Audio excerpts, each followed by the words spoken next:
Hello my dear students आज के इस शॉर्ट्स में हम बेसिकली सीखने वाले हैं what is the difference between DFA and NFA which is the most important question of TOC.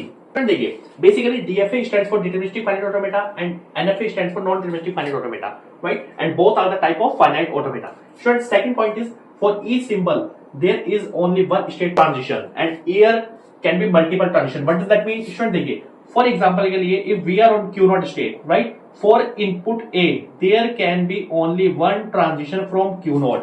But in the case of what? NFA, there can be on Q naught. For example, on Q naught, there can be more than one transition for A input symbol on Q naught. The third point is DFA is always complete. Exactly, student. DFA हमेशा complete होता है, but NFA के case में complete होना जरूरी नहीं है।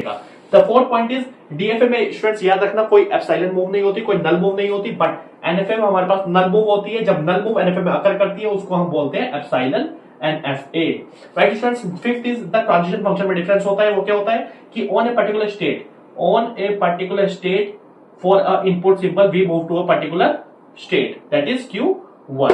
In the case of NFA, it is 2 की power Q. Just this is the difference.